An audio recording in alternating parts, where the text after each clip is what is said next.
ጤና ይስጥልኝ ተመልካቾቻችን፣ እንደምን ውላችሁ አምሽታችኋል? በላይ በቀለ ነኝ። ሶስተኛ ሳምንቱን የያዘው የመካከለኛው ምስራቅ ግጭት ተባብሶ ሲቀጥል ዛሬ ከተሰሙ መረጃዎች ሞተዋል የተባሉት የእስራኤል ጠቅላይ ሚኒስትር በሕይወት መገኘታቸው እንዲሁም በኢራንና እስራኤል የዛሬ የእርስ በርስ ውጊያ ከ100 በላይ ሰዎች መጎዳታቸውን የሚያመለክቱት ይገኙበታል። የተባበሩት አረብ ኤምሬትስና የኢራን የሚሳኤልና የቃላት ልውውጥ መጠናከሩ ሲነገር ኢራን በርካታ ጸጉረ ልውጥ ማሰሯ ታውቋል። ሁሉንም በዝርዝር እናቀርባለን። የመብራት መቆራረጥና የምግብ ዋጋ ንረት በኩባም አመጽ ማስነሳቱም እየተነገረ ነው። ሌሎችም አሉን። አብራችሁን እንድትቆዩ ጋብዛለሁ።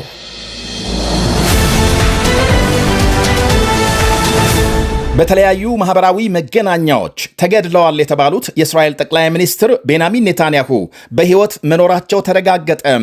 ኔታንያሁ ደህና መሆናቸውን የሚያሳይ ቪዲዮ ዛሬ ተለቋል።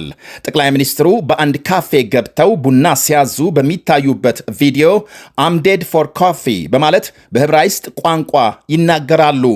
አንድ ሰው ለሚወደው እንደሚሞት ለሚወዷት ሀገራቸው እስራኤል ቢሞቱ ክብር እንደሚሰማቸው ገልጸዋል። እንዲሁም ሐሙስ ምሽት የሰጡት ጋዜጣዊ መግለጫ የአርቲፊሻል ኢንተለጀንስ ቅንብር ነው መባሉን ለማረጋገጥም የእጆቻቸውን ጣቶች ሲያሳዩ ተስተውሏል። በሐሰት ተሰራጭቷል በተባለው መረጃም የኔታንያሁ አንድ እጃቸው 6 ጣቶች መታየታቸው ይታወሳል። ኔታንያሁ በዚሁ ቪዲዮ ሕዝባቸው ለጥንቃቄ በመጠለያ እንዲቆይ ያሳሰቡ ሲሆን የተከለከሉ እንቅስቃሴዎች በቅርብ እንደሚነሱ ቃል ገብተዋል። የኢራን ጦር ኃይል ኔታንያሁን ለመግደል ትላንት ዛቻ ማሰማቱ የሚታወስ ሲሆን በሕይወት ካሉ ለመግደል እስከ መጨረሻው እንታገላለን ብሏል።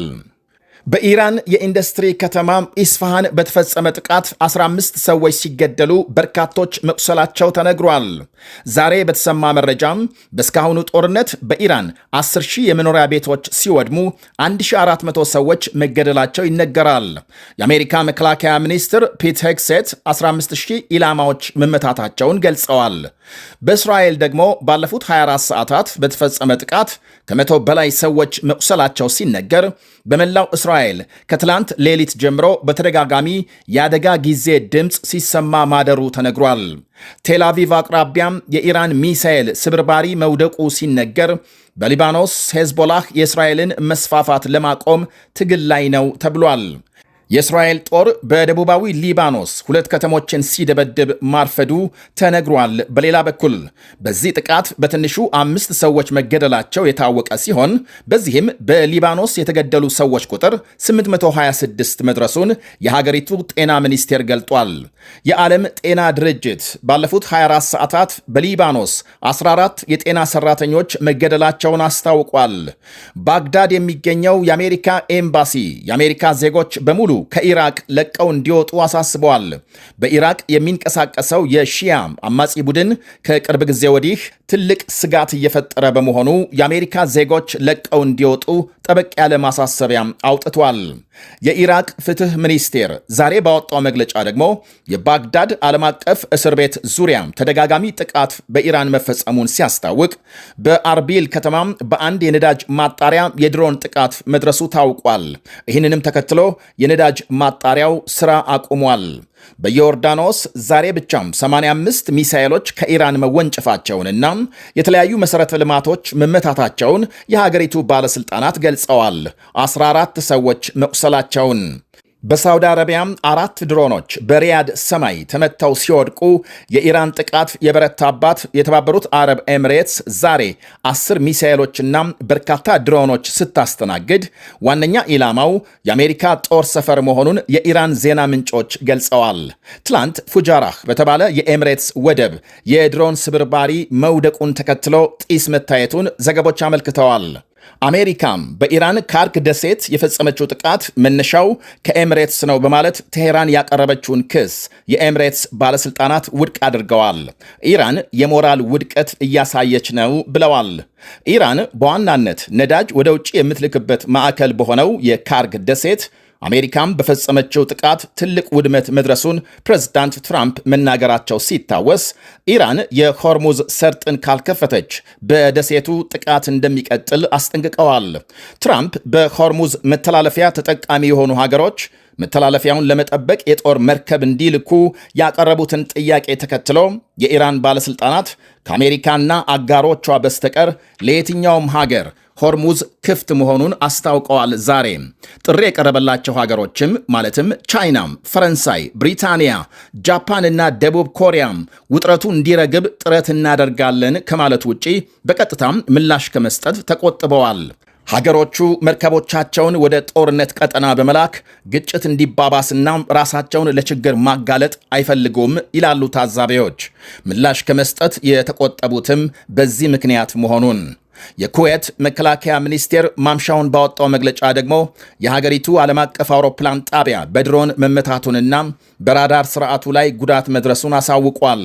ይህ በእንዲህ እንዳለ ኢራን ለጠላት መረጃ አቀብለዋል ያለቻቸውን 35 ሰዎች ይዛ ማሰሯን የሀገሪቱ ባለሥልጣናት ገልጸዋል። ሰዎቹ የሀገሪቱን ወታደራዊና የጸጥታ ጣቢያዎች ፎቶ አንስተው ለጠላት ሊያስተላልፉ ሲዘጋጁ መያዛቸውን ባለሥልጣናቱ ጠቅሰዋል። የተያዙት ሰዎች ማንነት ግን አልተገለጸም።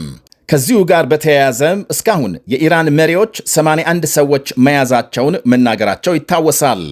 የኢራን አዲሱ ጠቅላይ መሪ ሞጅታባ ካማኒ በመልካም ጤንነት ላይ እንደሚገኙ የሀገሪቱ ውጭ ጉዳይ ሚኒስትር ዛሬ አስታውቀዋል። አባታቸውን ተክተው በይፋ ከተመረጡ ዛሬ እሁድ ልክ ሳምንታቸው ቢሆንም ሞጅታባ ካማኒ እስካሁን በአካል ለሕዝብ አልታዩም።